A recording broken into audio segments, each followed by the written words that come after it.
Hey everyone, this is Borvak. I want to do a quick review of Batman Detective Comics number 1007. I think in the previous issue, either I didn't notice it or it was actually different. Like it just said like Batman Detective without the comics. So I thought they'd actually changed the name of the comic to Batman Detective, but it still is Batman Detective Comics. But it's kind of a cool cover here. We've got Spectre. He says, "I am vengeance," and Batman says, "I am the night." That's kind of a cool duality there. Is that originally from Batman the Animated Series, or did they lift that from one of the comics? It's famous from the Batman Animated Series anyway. I still hear that in Kevin Conroy's voice. Well, I hear everything Batman says in Kevin Conroy's voice.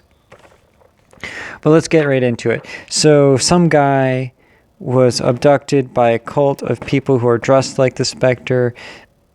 The cult murdered some people. Batman is trying to find them because they murdered some people, and Spectre is trying to find them because they murdered some people and because they kidnapped the guy who apparently is Spectre, which I don't get. But you Spectre fans, maybe you understand this. I don't know. What is it? Corrigan? Something Corrigan. Didn't he have the same first name as I can't remember now. Anyway, this Corrigan guy, nice. Really stylistic art here, even on the cover, which has got to be a different artist. Who did the cover? Cover is Kyle Hotz. Artist, Kyle Hotz. Oh my goodness. The cover and the interiors are the same person. Dang. What are the chances? Some coincidence. But no, there's this cool duality on the cover, and then you've got like just the crazy spiraling sort of thing that's going on with the Spectre's cape, and then with Batman kind of as well, just a lot of just pointy all over the place cape. Then we've got like this kind of duality of the Spectre with this weird spiral portal thing going on with his eyes, and this Gargan guy who's, I mean, he just looks like a human, but he doesn't look like he's having a fun time. Because the cult is like lighting candles, like, cults do. And I think Bath and Body Works is a cult, by the way. Too many candles, it's suspicious. But anyway, they're getting their hands all bloody and they're putting it all over his well-sculpted abs, which, I mean, can you really blame them? And I think, okay, so the Spectre, he's like, when are you going to show up, Spectre? Batman and the Spectre are kind of putting things together, trying to figure out where Gargan, it is Gargan, right? Corrigan, okay, it's Corrigan. And this is kind of cool, like Batman's trying to figure out, put all the pieces together, run everything through his detective vision, and the Spectre actually shows up in the T-Rex that's in Batman's cave, which is kind of crazy. But he comes out and he's like, "Oh, JK." This is kind of an interesting little character bit here, actually. Batman doesn't have his cowl on because he's in his cave. He doesn't need it. And he reaches for it, and the Spectre's like, "Hey, I already know who you are. The cowl is just a crutch. You don't act. It's not going to actually do you any good for me." But then he offers to take off his own cowl for the sake of Batman, in which case he just looks like just the most generic human face. Like that doesn't help. That might as well be a mask too. Batman makes some promise, I think, not to kill. Before that, actually, he's explaining what Batman doesn't understand, the Spectre's past or who Corrigan is or blah, blah, blah. So Corrigan is like, instead of telling you, I'll make you kind of relive my own past. So Batman's kind of like reliving himself in the bat suit as Corrigan, which is kind of funny because it shows him kind of in the police force wearing a bat suit with no cowl. But he was... throwing the comic all over the place. He was apparently, Corrigan was murdered. He was a good cop. He was trying to take down the mob. The mob gave him some cement shoes and murdered him. But then while he was drowning, like, the Spectre saved him. So he became the Spectre, and now he's the Spectre, but the Spectre has to find him, which means he's like on a journey for himself, except he has to save himself from cultic kidnappers from, Bath and Body Works. I don't know. How are they in different places if they're the same person? I don't get it. I don't get how Spectre works. So anyway, Batman makes him promise to not murderize anyone, and he agrees. He says, I think he says there will be blood, but there will not be death. Batman analyzes the blood that was left on one of the pieces of the crime scene, which the Spectre almost destroyed when he, in the past issue, he like murdered a bunch of people who had murdered the cops. It actually contaminated the crime scene. So in addition to Batman just not liking murder, just that little thing there, he also doesn't like that the crime scene was contaminated. But they're going to go work together. And by the way, wasn't the Swamp Thing, the DC Universe thing, wasn't that like canceled? They keep showing like ads for it, but I thought it was canceled. Maybe it's just the pilot and they're not making any more. I don't know why advertise it then. I don't know. Come see a pilot, I guess.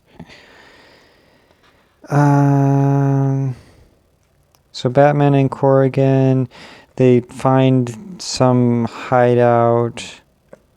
I don't really get what's going on there. Oh yeah, okay, so that leads them to an old church. And there's actually a lot of detective work going on here. They find some information in the crime scene that helps them. And then that leads them to this like apartment, I think, which then they find some a wood sliver on a boot that in turn leads them to a church, an old church. The only place that would have wood old enough of the right type to be the right place. So they're lighting up their candles. They're still, massaging Corrigan's abs, his very well-defined abs, and reasonably defined nipple. They're not massaging that. I just kind of popped out at me. So there's a lot of beating up, a lot of fighting going on, and Batman is trying to save these cultists who were trying to murder Corrigan, but they're insistent on going down in the flames. The building catches on fire. They're insistent on going, being cured, healed by the flames,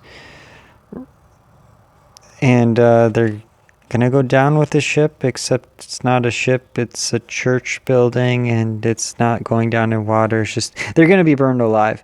So Batman's trying to save them, and the Spectre just grows really big and backhands Batman out of the church. That's kind of cool because he might have still died trying to save them.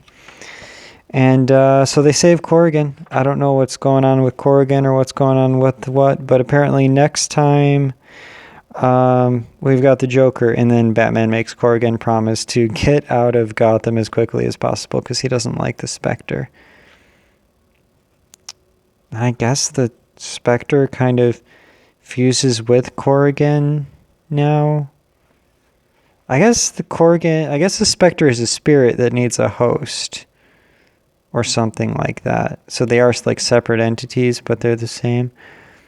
Oh, you guys got to see this. Sorry about the dirty floor here in the garage. But I got a little frog down there. Isn't that awesome? Hey, little frog, go hop away. Okay, there you go. That's your little frog cameo. I think that's like, hey. Oh, I was going to ask him if he knew anything about Cyberfrog. Oh well.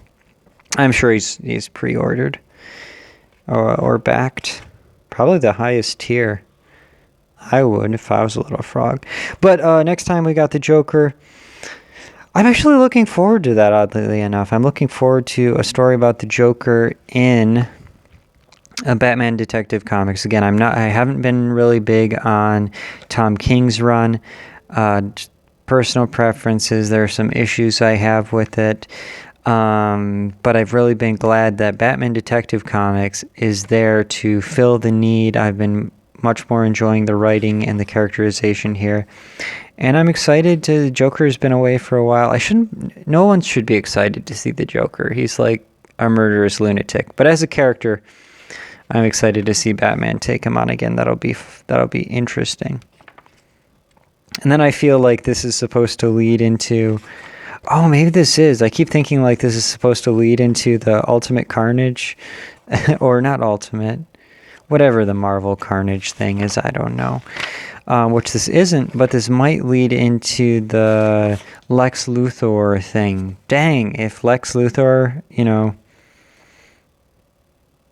is doing the Dost Thou Desire Power thing, if you've played Xenogears, if he's doing that with the Joker, then that'll be kind of a cool issue. But yeah, really stylistic issue, kind of basic, decent bit of detective work. It's just moody, and the art is really good. Characterization is good. Batman is in character. The Spectre, I believe, is in character. He's in a very tight suit at very least. So yeah, I don't know. It's a good issue. Like I said, it's nothing super exciting, but it does conclude the story, gives you a nice little sense of finality. Corrigan was saved. And we get to move on to the next thing. Didn't overstay its welcome. So I, as a generous and benevolent person, I will grade this with a green sticker, if I can get it off my thumb. As I keep the camera from being able to focus. There you go. Green sticker. Not good enough for a double green, but it's, solid issue. Ending the arc, not overstaying its welcome. The art, moodiness and just weirdness of the art really matches the story, and at least the Spectre kind of character adds some weirdness that is reflected in the art. So, I don't know, I enjoyed it. It's a good issue. What do you guys think? If you read it, let me know. If you haven't read it, let me know, just based on this review. And if you like anything you saw here, obviously, feel free to go pick up the issue for yourself. You can read it word by word, panel by panel, and page by page, instead of having to rely on my kind of quick summary here. Just enjoy it yourself, drink it all in, enjoy it, and come to your own conclusions. And in doing so, you can support your local comic shop. If you don't know where your local comic shop is, you can do a quick search online and find out. And if there is no shop that is local to you, you can actually find shops online that will ship to you, and you can support a local comic shop even if it's not local to you. And if you prefer to read digitally, there's always Comixology and Amazon. Again, support what you love, and that's the best way to guarantee it'll be there for you in the future. And it's a good way to bond with other people, too. We're all reading the same things, talking about it with each other. It makes it a lot of fun, I think. So in the spirit of having said that, whatever you guys think, let me know in the comment section. I'm always eager to hear what you think and talk to you about it. And I will see you in the next video. Thanks. Bye.